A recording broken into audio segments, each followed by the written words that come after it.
আচ্ছা, এখানে বাঁধাকপির তরকারি করছিলাম, গ্যাস শেষ হয়ে গেছে। বাঁধাকপির তরকারি অর্ধেক মানে ফুটে গিয়ে বন্ধ হয়ে গেছে। এখানে 5 রকমের ভাজা আমি কেটে নুন হলুদ মাখিয়ে রেখে দিয়েছি, এটাও পড়ে আছে। আর এখানে অর্ধেক রান্না হয়েছে ওই খোয়ের উপরা। এখানে হচ্ছে পায়েস, আর এখানে হচ্ছে খিচুড়ি, আর এখানে নাড়ু। কপাল খারাপ থাকলে পরে যা হয়, আমি বুঝতে পারছি না আমার সাথে কি হচ্ছে। প্রথমে সকালবেলাতে এই কাল রাত্রে আমাদের যে ব্রাহ্মণ পুজো করবে উনি বললেন যে ওনার খুব শরীর খারাপ, উনি পারবেন না, উনি জোগাড় করে দেবেন বললেন। তো জোগাড়ও হলো না লাস্ট অবধি, আমি পুজো করব সেরকমই ভাবনা চিন্তা নিলাম। নিয়ে যাই হোক সকাল থেকে সেরকমই প্রস্তুতি চলছিল, ঠিকঠাক মতন ভাবে সমস্ত কিছু হচ্ছিল। হতে হতে এখন অর্ধেক রান্না হয়েছে, গ্যাস ফুরিয়ে গেছে। তার উপরে আজকে সোমবার, গ্যাস অফিস বন্ধ। জানি না কি হবে। মিস্টার দাস বলল তুমি বাজারে আসো, আমিও যাচ্ছি, দেখি ছোট গ্যাসের ব্যবস্থা একটা করতে পারি কিনা। মানে ওই 5 লিটারের যে সিলিন্ডারগুলো হয় ওইগুলোই ভাবছি। Hello everyone, good evening, welcome back to my channel. তো আজ হচ্ছে লক্ষ্মী পুজো। আমার সাথে একটা ডিজাস্টার ঘটে গেছে, সেটা আপনাদেরকে শেয়ার করলাম। এইবার আমি খুঁজতে যাচ্ছি গ্যাস। সত্যি কথা বলতে কোথাও আমি গ্যাসের মানে 5 লিটারের যে গ্যাসগুলো হয় সেগুলো কোথাও পাচ্ছি না। মানে মাথায় পুরো বজ্রাঘাতের মতন অবস্থা। তার উপরে মিস্টার দাসের আজকে 2:10টার ডিউটি ছিল। আমি প্রথমে একাই বাজারে গেছিলাম, কিন্তু গিয়ে না মানে গ্যাস পাচ্ছি না। তার উপরে লক্ষ্মী পুজো যেদিন ছিল সেদিন ছিল হচ্ছে সোমবার গ্যাস অফিস বন্ধ থাকে। 5 লিটারের গ্যাসও পাচ্ছি না, কি করব, মানে প্রায় রীতিমতন বজ্রাঘাতের পড়ার মতন অবস্থা। তখন মিস্টার দাসকে আমি ফোন করি, তো ও এসে সোজা আমাকে নিয়ে গেল ইন্ডাকশান কেনাতে। মানে এছাড়া আর অন্য কোনো অপশান ছিল না আমাদের হাতে।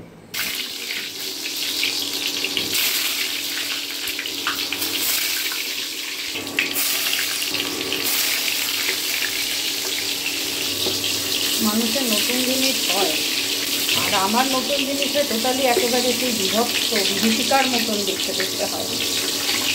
যাই হোক, বাদবাকি কাজটুকু করে মায়ের পুজোটা নামাই। অনেক দিন ধরেই আমাদের একটা ইন্ডাকশান কেনার ইচ্ছে ছিল, কিন্তু এখন নয়, মানে আস্তে আস্তে কিনবো এরকমই প্ল্যান আমাদের ছিল। কিন্তু বলে না ভগবানের ওপরে কারোর হাত থাকে না, মানে ওটা আমার এখন কপালে ছিল। সেই জন্য মানে এইরকমভাবে। আর আমি না একটা জিনিস দেখেছি, আমার না কোনো জিনিস ভালোভাবে হয় না। মানে ভালোভাবে বলতে একটু চিন্তাভাবনা করে ধীর স্থিরভাবে দেখে শুনে, হ্যাঁ, সেরকম করে হয় না। যেটা হয় হুট করে হয়। আমার যখন ফোনটা খারাপ হয়ে গেল, নতুন ফোনটা নিলাম, সেটাও হুট করে হয়েছে। তারপরে আমি চিমনি নিয়েছিলাম যখন, তখনও হুট করে হয়েছে। আমার এসিও হুট করে হয়েছে। মানে ওই ভাবি নেব কিন্তু হুট করে হয়ে যায়। হ্যাঁ, জানি না এটা ভালো দিক না খারাপ দিক, কিন্তু আমি একটা জিনিসই মনে করি, ভগবান যা করে মঙ্গলের জন্যই করেন, তো সেই ভরসা। আর এদিকে আমার এখন 5 ভাজা হয়ে গেল, এরপরে লুচি আর সুজি করলে পারি, ব্যাস তারপরে হয়ে যাবে। তারপরে পুজোয় বসবো। মানে এখনই প্রায় 7:30 মতন বাজে। মানে বাজার যেতে হলে এইদিক ওদিক করতে করতেই না একটু দেরি হয়ে গেল। জানি না কখন পুজোয় বুঝতে পারবো।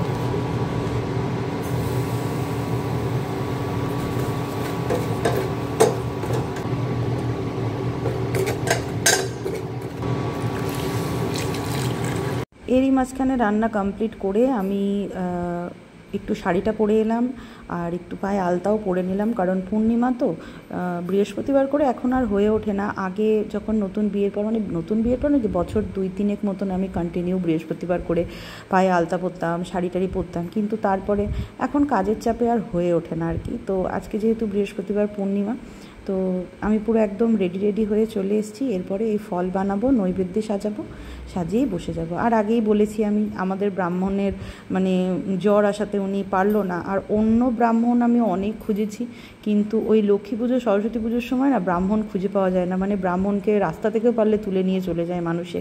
তো ওই জন্যই আমিই দেবো। 12 মাস যেরকম পুজো দিই সেই রকমভাবেই ঘট পেতে পুজো দেব। আর ওই আমাদের যে লক্ষ্মীর পাঁচালি আছে, পাঁচালির পিছনের দিকেই ওই পুষ্পাঞ্জলির মন্ত্রটাও আছে। তো ওইখান থেকে ওটা আমি মন্ত্র পড়ে যেরকম হয় আর কি। শ্রী শ্রী লক্ষ্মী দেবী ব্রতকথা শুভারম্ভ। নারায়ণং নমস্কৃত্য নরশ্চৈব নরোত্তমং দেবীং সরস্বতী চৈব তত জয়মুদীরয়েৎ বন্দে বিষ্ণুপ্রিয়া দেবীং দারিদ্র্য দুঃখ নাশিনীং ক্ষীরোদপুত্রী।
ছ্যাঁকদে বাজে জল বসালাম।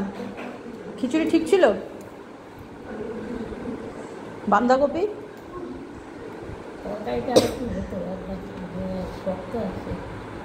আরও হতো। তো এই ছিল আমার লক্ষ্মী পুজোর ব্লগ। তো মোটামুটি ভালোভাবেই লক্ষ্মী পুজোটা আমি করতে পারলাম। প্রথমে সত্যি খুব ভয় পেয়ে গেছিলাম, তারপরে ওই যে বললাম যা হয় মায়ের ইচ্ছেতেই হয়, মা আশীর্বাদ করেছিল, সব কিছু খুব ভালোভাবেই হয়ে গেছে। তো আমাদেরও রাতের খাওয়া দাওয়া সবার হয়ে গেছে, মা শুয়ে পড়েছে, মিস্টার দাস এই জাস্ট এলো, ওকে খেতে দিয়ে এবার আমি শুতে যাব। তো চলুন আজকের জন্য ব্লগটা এই অবধিই রাখছি। তো কাল থেকে একদম আমি প্রেজেন্ট ব্লগ দেব। এতদিন তো আমার পেন্ডিং ব্লগগুলো আমি আস্তে আস্তে আপনাদের সাথে শেয়ার করলাম লক্ষ্মী পুজো অবধি। কাল থেকে একদম আমি বর্তমান ব্লগ দেব। তো আজকের জন্য ব্লগটা এই অবধিই রাখছি। তো কীরকম লাগলো পুজো, লক্ষ্মী পুজোর ব্লগ অবশ্যই কমেন্টে জানাবেন। আপনাদের একটা কমেন্ট আমার খুব ভালো লাগবে পড়তে। আর যদি ভিডিওটা ভালো লেগে থাকে তাহলে একটা লাইক করে দেবেন, একটা সাবস্ক্রাইব করে দেবেন। তো আজকের জন্য টাটা, গুড নাইট।